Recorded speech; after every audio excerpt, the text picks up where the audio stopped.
Hola, bienvenidas, bienvenidos. Bien, pues estamos prácticamente a 3 años de que haya iniciado el conflicto en tierras europeas, aquel conflicto en la zona de Ucrania entre Rusia y, bueno, ya veremos quién era el contrincante en realidad, si Ucrania, si la Unión Europea, si la OTAN o si los Estados Unidos, que parece que más bien va por ahí la cuestión. Tuvimos una llamada el día de ayer entre el presidente Trump, entre el presidente Putin, y bueno, vemos algunos atisbos de un intento de conducir las cuestiones de un modo distinto. Pero bueno, estamos el día de hoy aquí en una nueva emisión de la Náusea TV con el doctor Rafael de la Garza, servidor, maestro Héctor Oz, y pues queremos abordar precisamente ese tema, ¿no? Digo, ya sabemos que llevamos prácticamente un mes donde el monotema ha sido Trump y sus acciones y sus dichos por diestra y siniestra respecto de Canadá, de Groenlandia, de Panamá, de México, pero bueno, un acontecimiento sin duda trascendental es que precisamente, como señalaba yo, estamos prácticamente a 3 años, el 22 de febrero del 2025, se cumplirán 3 años de que inició la operación militar por parte de Rusia en el territorio ucraniano,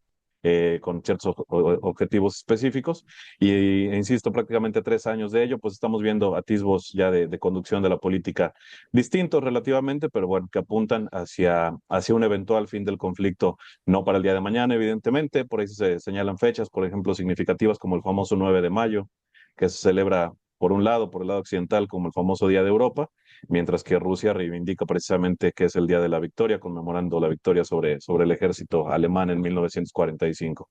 Entonces, bueno, pensando precisamente en los próximos meses, en cómo se van a dirimir las cuestiones sobre el terreno de batalla también, que bueno, desafortunadamente hemos estado más o menos pendientes de cómo se conducen los avances sobre el terreno. Sabemos que en los últimos, al menos todo lo que va el último semestre del 2024 y en estos pocos meses del 2025, lo que vimos es que Rusia ha avanzado lenta pero inexorablemente en el territorio del este de Ucrania, perdón, del oeste ucraniano, no, sí, del este ucraniano, en el territorio de Donbass, de Lugansk, y afianzándose en esas posiciones que por otro lado, pues sabíamos que eran las que tarde o temprano iban a quedar sobre influencia de la Federación Rusa.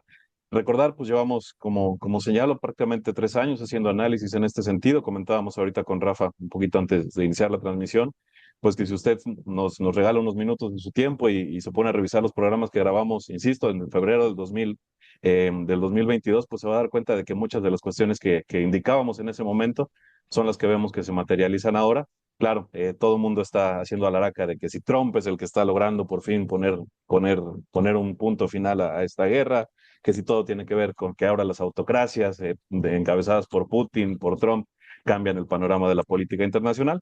Pero pues sin caer en esas exageraciones, lo que queremos hacer aquí un poquito con Rafa en los siguientes minutos es analizar pues qué significa esta llamada, qué significa el poder llegar al fin del conflicto, por qué se pone ahora el fin al conflicto cuando sabemos que muchas de las cuestiones estaban cantadas desde un principio de la guerra, y pensar un poquito pues en la perspectiva, ¿no? En qué se viene, en qué es lo que pretende en realidad Trump con este acuerdo, cuando eventualmente se llega a ello, qué significa toda esta cuestión, pues para lo que nos ha interesado en cada una de nuestras transmisiones, ¿no? Que es un poquito analizar la composición y la recomposición del sistema mundial ante evidentes crisis, por un lado económicas, del fenómeno neoliberal, crisis políticas también, de la política liberal, democrática, representativa, que es la que ha hegemonizado al mundo por los últimos 40, casi 50 años, y pues pensar un poquito en el reacomodo de zonas, de regiones, de actores, de países, de naciones importantes. Por supuesto, el caso de China tendrá que salir a la palestra en esta discusión, en esta plática que tendremos con Rafa.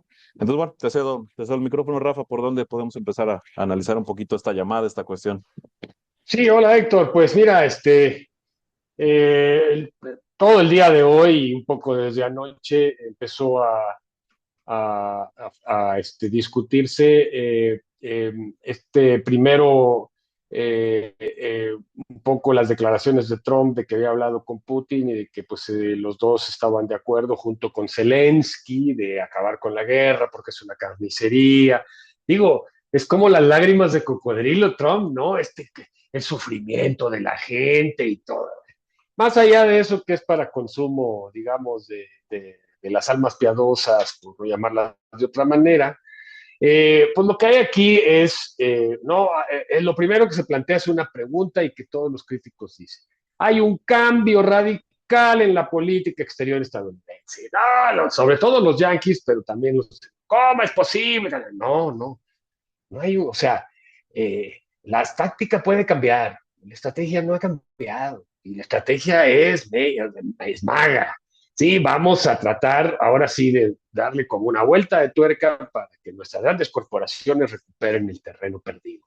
Cosa que aquí dijimos y seguiremos diciendo, no es posible, porque esto es una cuestión estructural, porque los yanquis han dejado de invertir en su economía en los últimos 50 años, excepto por Silicon Valley, ¿sí? Y porque y Silicon Valley, pues ahora después de lo de DeepSeek, pues ya demostró que pues de nada le sirvió, pero si usted ve las vías ferroviarias, si usted ve las ciudades, si usted ve los niveles de salarios, pues se va a dar cuenta que Estados Unidos tiene una crisis estructural de la cual ni Trump ni nadie va a sacar. Entonces, ¿hay un cambio en la política exterior yanqui? No. Y vamos a tratar de mostrar por qué, ¿no? Pues, advertencia, no vaya usted a pensar que le vamos a echar flores a la amenaza naranja, no se equivoque, mi queridísimo seguidor, seguidora, no. Estamos viéndolo fríamente, y no para apoyar a Rusia o para apoyar a... No, sino para ver qué vamos a hacer aquí en México y recomendarle a la compañera Claudia que ponga atención y que vea lo que está pasando allá para que pueda imaginar lo que puede pasar aquí. Porque si me apura, estamos un poco en el papel de Ucrania, ¿sí? O si me apuro un poquito para no vernos tan mal, de Europa, ¿sí? Nos están básicamente aventando por delante a una bronca que no es nuestra, ¿sí? Porque la bronca entre Rusia y Estados Unidos no es con Europa, es con Estados Unidos, ¿sí? ¿Por qué? Pues porque recordemos que Europa tenía el gas y el petróleo ruso, que había ya acuerdos con Alemania y todo. Bueno, pues eso es lo que se boicotea, y lo que boicotea Nuland, cuando era la secretaria de Defensa de Estados Unidos con Biden, y Boris Johnson, el despeinado de Inglaterra, que entre los dos se confabularon para sabotear un acuerdo el mismo año en que empezó la situación. Y entonces eso se alargó, tuvo que irse Biden, decrépito, y llegó otro decrépito, pero con una visión más clara. Porque si el enemigo es China, ¿cómo vamos a tener dos frentes? ¿También vamos a pelearnos con Rusia? No, no nos conviene. ¿Sí? Entonces, digo, ojo, no le estoy echando flores, pero es una cuestión de lógica, es como un jugador de póker, ¿no? ¿Para qué va a andar tirando cartas a lo pendejo? No, perdón usted la palabra. Entonces, vamos a partir, porque aquí dijimos en el programa, bueno, lo que está pasando con esto es que Rusia se está echando en brazos, pues, de China. Y ahora lo que no vende en Europa lo va a vender en China, y vimos cómo Xi Jinping y Putin se reunieron varias veces, establecieron una agenda, etcétera. Entonces, claro, eso es lo primero que Trump cree que puede desbaratar si le da a Putin lo que Putin quiere. Bien, entonces, ¿qué se dijo en la conversación? Bueno, Trump la dijo en general, pero al otro día creo que Hexet, este secretario de Defensa estadounidense, fue a Bruselas, y ahí en la Unión Europea, a decirle a todos los representantes de la Unión Europea, uno, Ucrania no va a entrar a la OTAN. Eso fuera. Y dos, las fronteras no van a regresar al 2014, ni a Crimea, se van a quedar como están. Bueno, hubiera visto las caras, no, hombre, cuando les dan la voz a los embajadores, es puro llorar, puro quiero comer. Aquí dijimos, híjoles, no quiero parecerme a Jalife, mano, porque la verdad, no, ya ven que Jalife es profeta, no, Jalife es profeta, no es analista, es un profeta. No, no quiero parecer y decir. Con rigor de humildad, lo tenemos que reconocer, con toda humildad. Pero, aquí lo comentamos y dijimos, la gran perdedora es Europa, ¿sí? Ni siquiera Ucrania, no, si Ucrania no tenía mucho que perder, Europa, porque le va a costar más caro comprarle el gas, le va a costar más caro, y hoy por hoy eso, para algunos analistas, ha sido el motivo del fortalecimiento de la derecha extrema en Europa, ¿sí? Porque todos esos gastos que hicieron España, Alemania y otros países, mandando dinero para allá, sabiendo que nunca iba a regresar, en lugar de apoyar su estado social, tuvo consecuencias, ¿sí? Entonces es el mismo caso de Estados Unidos. ¿Cómo vamos a volver a ser grandes otra vez, ¿no? Sobre todo a la clase de trabajadora, ¿no? Que ahora, ¿sí? ve cómo sus ingresos se han ido como agua entre las manos, ¿no? Bien, entonces, estas dos cuestiones, ¿sí? De las fronteras tal como están, que implican básicamente rodear el Mar Negro hasta Crimea, ¿sí? Y que Ucrania no entre a la OTAN, son la punta del iceberg de la negociación, ¿sí? Lo que es público. Los analistas estadounidenses, obviamente, están muy molestos porque dicen que así no se hacen las cosas, que eso se debe haber negociado previamente y no concederlo de manera pública incluso antes de sentarse a negociar. Se van a sentar a negociar en Arabia Saudita, fíjese usted, ¿sí? En un lugar neutral. Putin, Trump. Yo no creo que vaya Zelensky. Pero hay otro acuerdo que está cantado. Zelensky se va. Y lo dijo el propio Trump. ¿Sí? No sabemos si Zelensky se quede. ¿Por qué? Porque va a haber elecciones para sacar a Zelensky. Porque yo le puedo asegurar que Putin le dijo a Trump, y no quiero que ese payaso se quede ahí, se va. ¿Sí? Porque no lo quiero. ¿Sí? Pero eso no lo dicen porque, bueno, ya sería una derrota enorme. Entonces usted se preguntará, oye, pues todas las gana el viejo Putin. No crea, ¿usted cree que Trump va a hacer ese tipo de negociaciones? Y lo dijo. Hay recursos de tierras raras, plutonio, uranio, de las últimas reservas en el mundo. ¿Y dónde cree usted que están? En Ucrania. ¿Y qué cree usted? No están en las zonas que invadió Rusia. ¡Qué casualidad! Además de que ya BlackRock y otras corporaciones tienen títulos de deuda que firmó Zelensky para todos los préstamos que les hicieron para comprar las armas no se las regalaban, o que fueran armas vaya usted a saber desde si son de este siglo o del pasado, ¿sí? Eso tampoco nos dicen. Entonces, básicamente lo que Trump nos está diciendo es, queremos parar la guerra porque lo que nos interesan son los negocios. Y lo que nosotros queremos es que nuestras empresas vayan para allá a hacer negocios. Y si no me cree, sí, le recuerdo que 3 días antes Trump dijo, y vamos a entrar en Gaza para hacer la Riviera del Medio Oriente. Otra vez negocio, business. Incluso ya mandó a uno de sus yernos, creo que a Jared Kushner o a uno de esos, para que fuera a ver allá a Gaza qué onda, cómo le hacemos, cómo lo vamos a organizar, para poner campos de golf, para poner esto, y sacar a todos los palestinos. Eso lo dijo días antes. Entonces, ese es el approach, no le busque. Entonces, creo que estos dos elementos, ¿sí? Eh, Se suma otro que también dijo Trump, dijo Hegseth, ni la OTAN ni Estados Unidos van a meter armas, ni armamento, ni soldados a Ucrania para defenderla. Porque claro, los que están en contra del acuerdo desde ahorita están diciendo, no, pues imagínese, ahora sí Trump se va a meter en Finlandia, no, va a llegar hasta Alemania, porque pues quieren otra vez la Unión Soviética.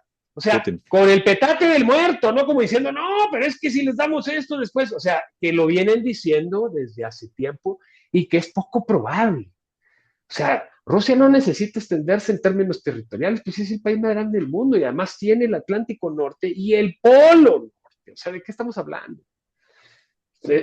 Es irrealizable, pero pues es como ahí viene el lobo, y lo cual no se sostiene. Bueno, en respuesta a eso, básicamente lo que dijo Trump es sí, vamos a asegurarnos, pero no vamos a meter tropas ni de la OTAN ni de Estados Unidos. Va a haber tropas, a lo mejor de Japón, de Corea del Sur, ¿no? Que vamos a poner ahí como para que no haya problemas. Ahora bien, esto, sin duda, deja abierta la puerta para las negociaciones con respecto al Báltico, ¿sí? Con respecto a Bielorrusia, con respecto al Mar Negro, es decir, toda esa zona de influencia. Ahí va a haber un pequeño reacomodo, vamos a ver al final, creo que las discusiones son dentro de un mes o 2 meses en Arabia Saudita, veremos en qué terminan las negociaciones, ¿no? Entonces, claro, frente a esto los europeos se desgarran las vestiduras, pero fíjense ustedes, la presidenta de la Unión Europea comentó que ellos están viendo las posibilidades de que Europa abra sus mercados a China. Fíjese usted, a China. Lo dijo la von der Leyen, ¿no? La señora esta que se religió en la Unión Europea, lo dijo, como diciendo, sí, pues entonces pues nosotros nos vamos con el enemigo de Estados Unidos porque pues, no tenemos de otra, no nos queda de otra. ¿sí? Y sin duda que esto, claramente, como lo comentamos al principio, pues es una manera de dividir el eje chino, iba a decir chino soviético, ¿no? Les digo así, de chino-ruso, ¿no? Para básicamente Estados Unidos concentrarse en lo que Trump identifica como su principal enemigo, que son los chinos, ¿no? Habrá que ver cómo se desempeña esto, ¿sí? Yo creo que aquí, pues no queda mucho que decir, Héctor. La verdad es que las cartas están sobre la mesa. No creo que se descarrilen estas propuestas, ¿no? Porque la urgencia de las inversiones en Ucrania que están hablando de $1 trillón en lo que tiene que ver con reconstrucción nada más, ¿no? No digamos lo que vayan a sacar de las tierras raras y demás, ¿no? Entonces, pues es un gran negocio. ¿Sí? Claro. Primero les prestamos las armas, primero les vendemos armas para que se destruyan y se hagan pedazos, y luego les ayudamos a reconstruirlo. Esto no es nuevo, se ha hecho en varios países, no solamente ahí, y pues es un gran negocio. ¿Sí? Pues esa es básicamente la propuesta y pues lo que me parece que está en el fondo de la actitud de Trump. No le busque. Y como dijo Hexet, no, los valores no resisten los balazos. Esta es una lógica de poder. Así les dijo a los alemanes. No, aquí nos hacemos locos, ¿sí? Aquí lo que necesitamos es básicamente negocios y seguir adelante con los negocios porque eso es lo que nos interesa y no defender valores como la democracia europea y la verdad, no, pues ¿para qué? Es No, más claro ni el agua, ¿no? claro, y son cuestiones como comentas de estrategia, de mediano y de largo plazo, porque a ver, pues evidentemente decíamos que nos interesa explicar por qué no es este un cambio radical de la política estadounidense. Ningún conflicto se puede perpetuar ad infinitum, ¿no? Sería ilógico pensar que una guerra puede durar indefinidamente. Sabemos, por ejemplo, que hay guerras activas en el mundo, como es el caso de la península de Corea, que formalmente está en guerra, pero bueno, con un armisticio que prácticamente funciona como si existiera un periodo de paz ya prolongado por 30, 40 años, ¿no? Pero lo que decíamos es que efectivamente, bueno, más allá de los negocios, que sin duda es una parte fundamental, sobre todo pensando un poco en la imposición de aranceles, en quién es el que va a ganar. Recordemos, por ejemplo, que la guerra en sí es un gran negocio para las compañías armamentísticas, para todo lo que tiene que ver con logística, pero el periodo de la posguerra, el periodo de la reconstrucción es igual un gran negocio para los sectores inmobiliarios, para todo lo que tiene que ver con esta extracción de nuevos recursos, ya hablaste de las tierras raras y demás. Yo tengo entendido al contrario, que muchas de esas tierras raras, muchas partes de la minería, sí están en la zona del Donbass, están precisamente en la zona que controla Rusia.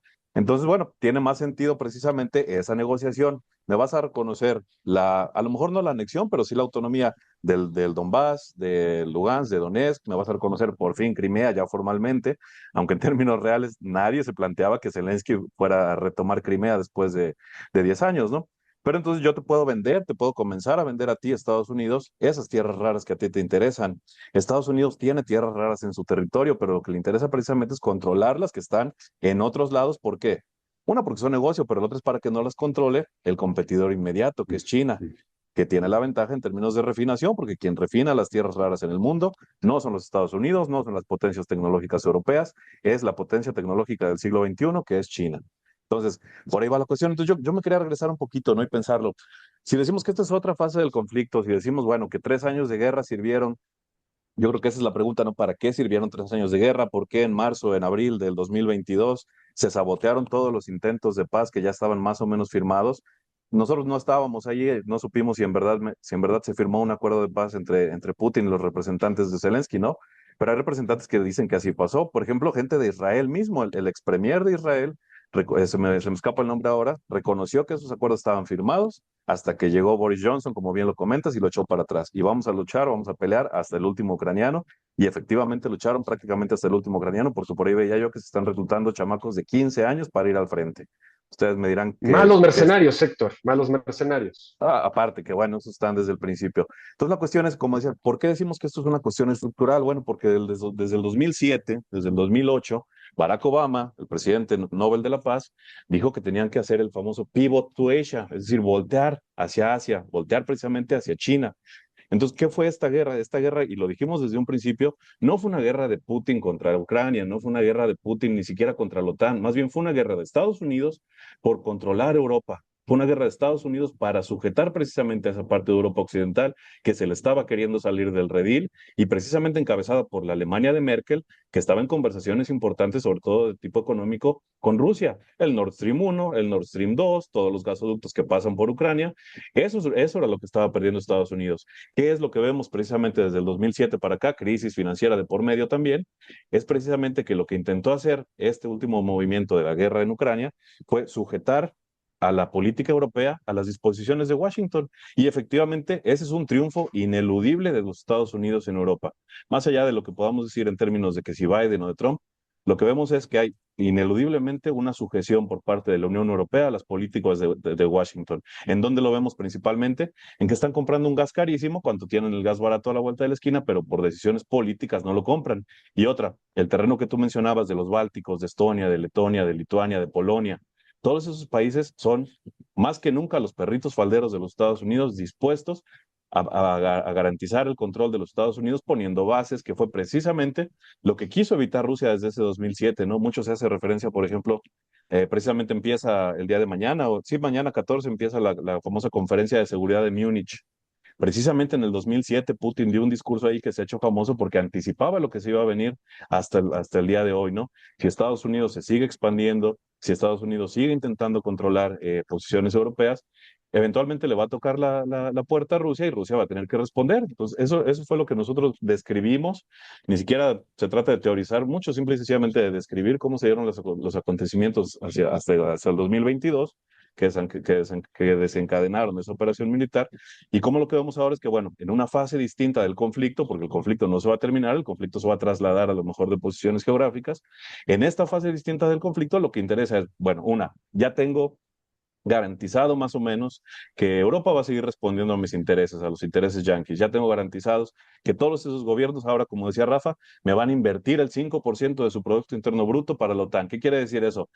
Que Alemania se va a hacer de un ejército, que Francia va a potenciar su, por otra parte, bastante patético ejército. No, quiere decir que me van a comprar armas a mí, que me van a comprar armamento a mí, Estados Unidos. Eso lo tengo garantizado. Por cierto, así se explica también todo lo que pasa en América Latina. Por eso Trump es ahora mucho más vehemente, porque ya no va a haber posiciones intermedias. Aquí es otra vez, o estás conmigo, como con Bush, estás conmigo con los Estados Unidos, o estás con China. Pero esas posiciones intermedias son las que no quiero. Entonces, en ese sentido se explican estos movimientos, ¿no? ¿Por qué llega ahorita la negociación? Precisamente porque en el terreno ya las cosas están más o menos definidas, pero porque ya tiene Estados Unidos esa victoria sobre Europa en términos económicos, en términos hegemónicos, de culturales y en términos, bueno, de que no sabemos más allá de que, como dice Rafa, cómo se vayan a dirimir y cuáles vayan a ser las discusiones, los puntos específicos que se pongan en posibles acuerdos a futuro. Lo que interesa efectivamente es que China cada vez se ve más incontrolable, se ve como un competidor a mayor escala y esa famosa pesadilla de Brzezinski, ¿no? Que decían que era lo que este geopolitólogo o internacionalista británico-americano decía, lo peor que le puede pasar a Estados Unidos es una alianza entre Rusia y China, por cantidad de personas, por poderío militar, precisamente porque se trata de una cultura hasta cierto punto distinta a la occidental. Y eso fue precisamente estos últimos 3 años han garantizado una serie de acuerdos mayores entre China y Rusia, que Trump, si bien no va a poder eliminar de un plumazo, sí quiere meter ciertos puntos de discordia y garantizar lo que hasta cierto punto a Rusia siempre le ha interesado, ser considerado Europa. Rusia y sobre todo una persona como Putin, lo que siempre les ha interesado es que se les considere como un actor fundamental para Europa, que lo son. Entonces, eso es lo que podría ofrecer Trump en una posible negociación, más o menos reintroducir a Rusia al ámbito de la Europa occidental para intentar ahí sembrar ciertas discordias con el aliado chino, porque evidentemente lo que vamos a ver es que interesa cerrar este conflicto para terminar de dar ese giro que planteó Obama en el 2007, ¿no? Ahora sí, nos vamos al Asia-Pacífico, ahora sí nos vamos a fortalecer a nuestros aliados en la zona, a Filipinas, a Indonesia, a Vietnam, a Corea del Sur, a Japón, a intentar cercar esa China que cada vez crece más y que cada vez tiene un poderío mayor también en términos militares. A lo mejor en 30 años ya no es tan fácil controlar a un ejército chino que tiene más armadoras de barcos, por ejemplo, ¿no? Que era la gran potencia, tanto británica como Estados Unidos, se sustentó en los mares. Bueno, empieza a tener una contestación por parte de China.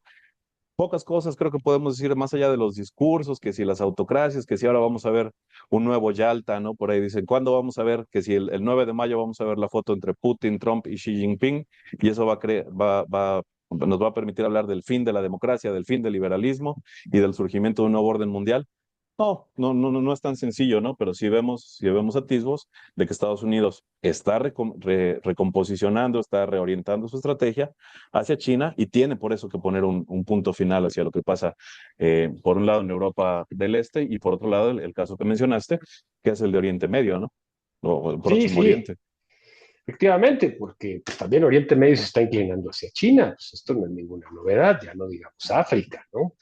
Entonces, bueno, pues yo creo que, como digo, las cartas están sobre la mesa y bueno, pues para usted, querido seguidor, señora, o suscriptor, mejor dicho, pues yo creo que le recomiendo que vea la conferencia que tuvo, el discurso que tuvo Hegseth en Bruselas ayer para que vea. Y lo dice clarísimo, Hegseth, no anda batallando. Dice, señores, estamos frente a una cuestión de poder. Los valores y los principios pasan a segundo término. Entonces, si por algún momento usted creyó en el discurso de que Ucrania era el sacrificado para mantener la democracia en Europa, ahora nos queda claro que no era eso lo que se estaba defendiendo, ni los principios, ni los valores democráticos, ni la cultura occidental, ni todo. No, es básicamente la economía. ¿Sí? Entonces, pues más claro, insisto, ni el agua, yo creo que no le estamos echando porras a Trump, pero cuando menos Trump, ¿sí? No anda como el propio Obama, con bonitos discursos y hablando de democracia, ocultando el hecho de que a final de cuentas la cuestión comercial, económica, es la que determina o condiciona todo lo demás. Quedan algunas preguntas, ya nada más para ir cerrando. Una, ¿va a sobrevivir la OTAN a esto? Porque esto es un golpe muy duro. Porque la OTAN básicamente estaba hecho para contener a Rusia. Y después de la caída de la Unión Soviética, mejor dicho, para contener a la Unión Soviética, después de su caída, el acuerdo era que no se iba a extender la OTAN y eso pasó. ¿Sí? Y no olvidemos, ¿sí? Que todo empezó con el golpe de Estado, ¿sí? En el que salió Zelensky y que ese golpe de Estado tenía la intención básicamente de empezar lo que después empezó, ¿sí? Para que usted no vaya a pensar que no, pues es que los rusos invadieron y es que los rusos, nadie está defendiendo a Putin tampoco, ¿sí? Pero a final de cuentas sabemos que era un proceso más complejo que algo, ¿no? Que se pueda achacar a uno de los actores. Entonces la primera pregunta es esa, ¿va a sobrevivir la OTAN a esto? ¿Cómo va a quedar el asunto? ¿Van los países europeos van finalmente a pagar el costo de la OTAN? Porque Estados Unidos, desde el primer cuatrienio, Trump dijo, oiga, pues no la muelen, pues si es que nosotros pagamos todo. Sí, lo que no dijo Trump, que es que eso era inversión, no era gasto. Pero bueno, luego ya ven que la gente se confunde. Y por otro lado, ¿seguirá Estados Unidos vendiendo gas y petróleo? ¿O dentro del acuerdo van a abrir los grifos de, de las tuberías que vienen con el gas y el petróleo ruso? ¿Van a ser los gasoductos abiertos? Pues tampoco lo sabemos. Yo no sé hasta dónde, ¿eh? Porque si tú me dices, bueno, si lo que quiero es separar a Rusia de China, pues lo que tengo que hacer es abrir el mercado europeo a Rusia, porque esa era la intención principal de Rusia, ser aceptado en la Unión Europea, oiga usted. Entonces ahora lo que están diciendo es, no, bueno, pues que Ucrania entre en la Unión Europea. Pues que entre, ¿no?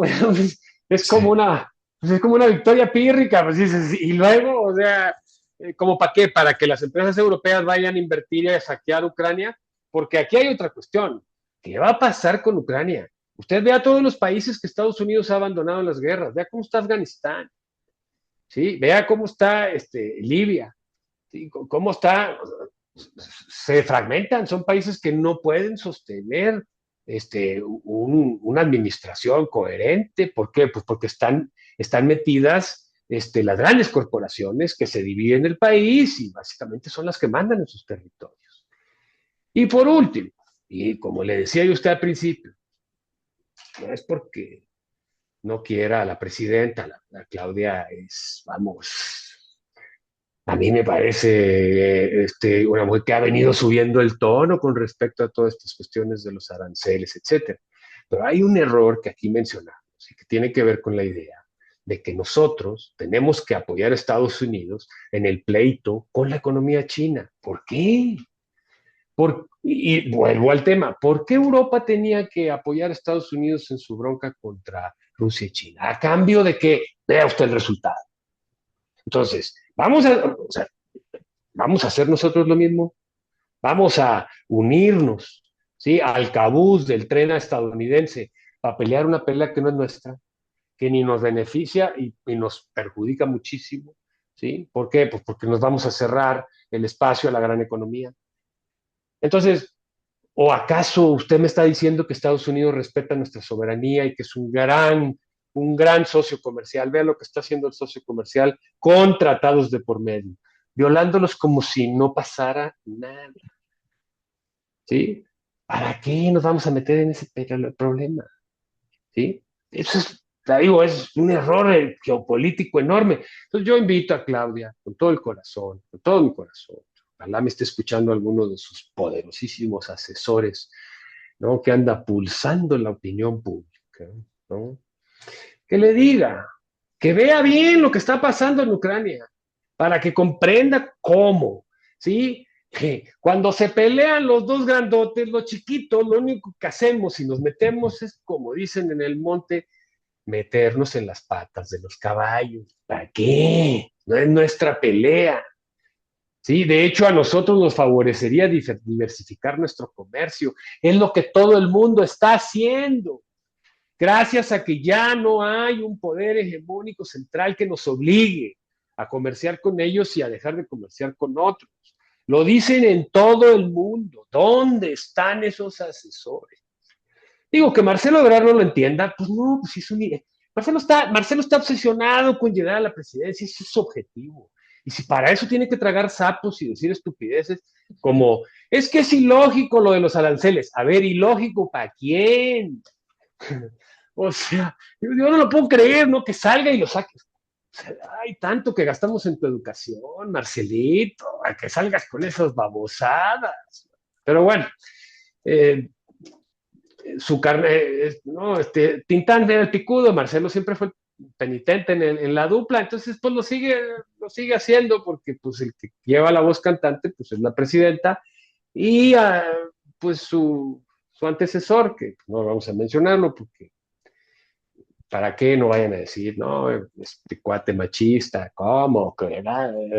Pero pues mire, usted se va a quedar callado, pues sí, porque la teoría, el trabajo y la propuesta geopolítica de necedad, de apoyar y seguir con los Estados Unidos viene de Andrés Manuel, no es de Claudia, ¿sí? Entonces, bueno, creo que esto es muy ilustrativo, creo que es muy importante y que va a tener enorme impacto, sí, no solamente en Europa, sino en todo el mundo.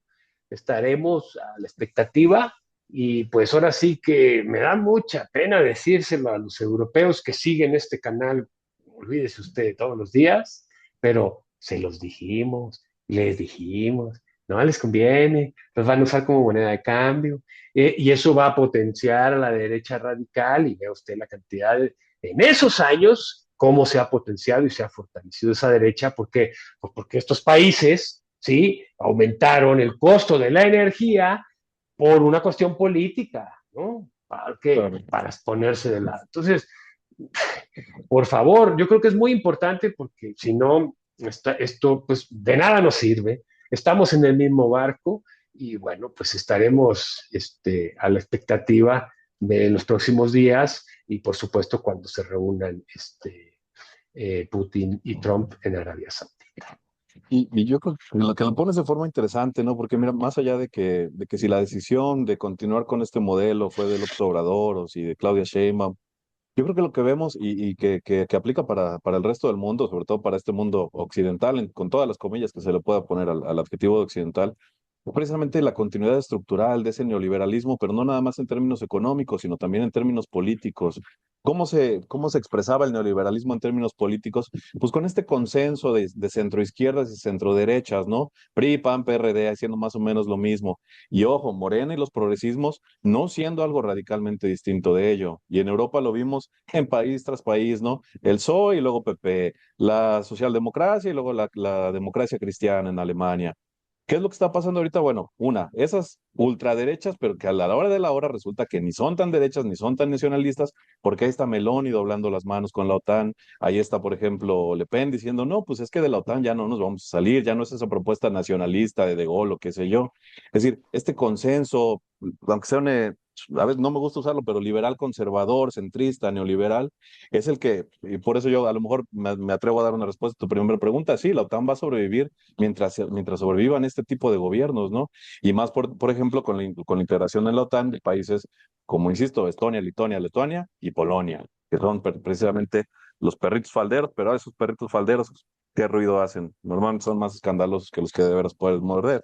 Entonces, pues precisamente pensar en eso, ¿no? Hablan por ahí de la democracia, que si Corea del Norte es antidemocrática y Corea del Sur la democrática, que si China es antidemocrática y Taiwán es ¿Cuántos partidos políticos están prohibidos en Corea del Sur? ¿Cuántos partidos políticos están prohibidos en Taiwán? ¿Cuántos partidos políticos están prohibidos en esa Ucrania democrática del Maidán, ¿no? Entonces, esa es la cuestión, ¿no? Y yo insisto, sí, Estados Unidos ya no es el hegemón unipolar, como les gustaba decir, pero sigue siendo más o menos la potencia hegemónica en declive. E insisto, eso fue lo que consiguió en los últimos 5 años, garantizarse el control de Europa, con todas las consecuencias que tú has mencionado, ¿no? En términos de encarecimiento, en términos de pauperización de los trabajadores, en términos de la multiplicación del racismo y de la xenofobia, porque hay que buscar a quién echarle la culpa, ¿no? Y lo mismo vemos para el caso mexicano y por extensión para el resto de América Latina. Lo que Estados Unidos quiere ahora más que nunca, pues es garantizar que esa siga siendo su esfera de influencia, aunque cada vez lo puede conseguir menos. Las alternativas pues están claras, no se trata de volvernos sucursales del Partido Comunista Chino, pero lo han hecho Mm. países de América Latina con mayor o menor éxito, ¿no? Voltear hacia otras latitudes. La sujeción que tenemos con la economía estadounidense la venimos denunciando, pero desde antes del neoliberalismo, ¿no? Desde los años 60, 70 se decía profundizar a un 80, 90% la dependencia económica de un solo vecino, pues es poner todos los huevos en una sola canasta y es sujetarse a las decisiones que se tomen allá. Entonces, unos que si aranceles sí, que si aranceles no. Yo creo que es lo de menos, ¿no? Ahora, efectivamente no vemos alternativas económicas, insisto, mientras sigue hegemónico no solamente Estados Unidos como potencia militar, económica, sino mientras este modelo político neoliberal de consenso siga siendo el imperante, el hegemónico. Ahora, si se va a romper solamente desde el lado de la derecha, pues mal nos va a ir. Ahora, hay que romperlo pues desde donde hablamos nosotros, ¿no? Y que no son específicamente esos partidos liberales también, pseudo progresistas, sino pues desde de una izquierda que plantea alternativas, pero verdaderamente distintas en términos sistémicos, no nada más en términos culturales, no nada más en términos identitarios, sino, insisto, en términos estructurales, de recomponer la estructura, que es precisamente eso, ¿no? Las bases, la forma en la que está organizada la política, la economía, la sociedad, pues en sociedades con particularidades como la latinoamericana y como la mexicana, ¿no? Y creo que hay alguna intención de hacerlo, todos estos proyectos, etcétera. El Plan México, bla, bla, bla. Pero pues ya Pero es que sabemos ese que es el esas. punto, que son neoliberales. O sea, no Sí, hay, o sea, no hay ya sabemos ningún en qué va a proyecto que no acabar, sea pues sí. neoliberal. Pues mira, hermano, yo ya para que la gente no se quede así con un mal sabor de boca, ahí le va un chiste. ¿Cómo la ve? Para terminar así, pues, riéndonos un poquito, porque pues ya que ni modo que pongamos a llorar, mire, la jornada de hoy, ¿sí? Pues se encuentra uno con noticias tan estimulantes, sobre todo en este contexto. Firmas privadas superarán la meta de 50,000 empleos para mexicanos repatriados. ¿No? El sector privado, dice, tiene 42,000 plazas para los mexicanos que son repatriados. Oiga, ¿y por qué no se las dio antes de que se fueran? Chingamos, oiga, oiga, ¿y yo puedo aplicar a esas o me tengo que ir y me tienen que deportar para que me las den? Pues, ¿quién puede creer que una burguesía parasitaria como la que tenemos en este país, desde el virreinato, se va a amarrar el cinturón para ayudarle a todos esos desdichados que van a echar? Digo, preferimos reírnos porque ya sabemos de qué están hechos nuestros empresarios, ¿sí? Pero esas son las cosas que aparecen cuando enfrentamos una coyuntura que lo que menos necesita es este tipo de chascarrillos. Digo, ¿por quién le puede creer? Pero bueno, así están las cosas. Y claro, están muy preocupados porque ahora el acero y el aluminio, pues no va a pasar, ¿sí? Y si creemos que si respondiendo nosotros con aranceles vamos a mejorar, déjeme decirle que entonces va a subir McDonald's, va a subir Kentucky, va a subir Domino's, Costco va a subir, Walmart, no, ya, pues oiga, entonces no nos conviene, ¿para qué vamos a poner aranceles nosotros a las cosas de, no, le vamos a poner arancel también al maíz transgénico que va a venir acá y con lo que van a hacer con los que hacen las tortillas de maseca? Pues ¿a quién es al que le va a afectar? ¿No? Eso sí que es ilógico. Porque la guerra de aranceles funciona entre países más o menos del mismo nivel económico, no de un enano con un gigante. Pues, ¿cómo cree usted? Digo, ¿en qué cabeza cabe? ¿No? A menos que le vaya a comprar eso a China y entonces los aranceles encarezcan los productos yanquis y nadie los compre. ¿Sí? Yo le sugiero que no vaya a Costco a comprar ropa, compre la paca china, la paca esa va a estar mucho más barata, créanme. En fin, yo lamento, yo sé que pues, es prácticamente una sátira, pero pues ¿qué más puede uno hacer? A mí no me gustan los sarcasmos, como crees, de mala educación, pero la sátira es muy útil para darnos cuenta en qué terreno estamos pisando y qué cosas y disparates estamos oyendo como si fuera la gran solución a una problemática que es mucho más compleja que dar 50,000 plazas de trabajo. Ahora sí, ya. Muchas gracias. Buen fin de semana. Yo ya no puedo decir más, porque si no ya voy a empezar a desvariar de por sí, de por sí. Yo, pues hasta ahí llego, doctor. Gracias. No, pues decía yo, al menos desde el 20 de enero para acá el monotema es Trump, ¿no? Y todo lo que da a hablar, pero bueno, nos permite hacer análisis que escapan un poquito de lo que ve uno en todos los días en medios, todo lo que se dice en redes sociales y pues tratar de ir un poquito más al fondo, ¿no? Como decía Rafa, pues no es que tengamos la verdad absoluta, pero pues hemos seguido un método de análisis desde que empezamos con este proyecto y más o menos pues nos da ciertas pistas sobre, pues al menos de tener una mirada distinta, ¿no? Sobre lo que acontece. Y perdón usted, Seguiremos. ese método de análisis no es ningún secreto, es el materialismo histórico. No le busque, no le busque. Es la teoría de la dependencia. ¿Sí? Eso Es te iba a la decir, historia aderezado, claro. de Brodel. No tiene chiste, no le busque. No le busque si no, no. Y aquí le muestro mis cartas. Esos son los elementos y las teorías que nos han servido para entender esto. ¿Sí? Y no es perfecto, no es lo único, no, pero pues yo le muestro, para que vea que no estamos inventando nada. Y nosotros no somos periodistas. Entonces, si usted ve un programa de periodistas, lo que va a ver son hechos, descripciones, pero En no el va a mejor haber de los análisis casos. a partir de teorías, porque el periodista, ese no es trabajo del periodista, es trabajo de nosotros los que trabajamos, sí, algunos más, otros menos, en la academia, la decadente academia mexicana, pues hay más o menos para los frijoles, porque pues con 100 pesos la hora no cree usted que sale para mucho, ¿verdad? Pero bueno, este, ya, ahora sí, ya, córtale, Héctor. Nos encontramos próximamente por acá, gracias a quienes nos acompañaron por ahí. Como siempre, recomendar el contenido, regalarnos un like, la suscripción que nos ayuda en el proyecto que por aquí llevamos y nos encontramos próximamente. Gracias.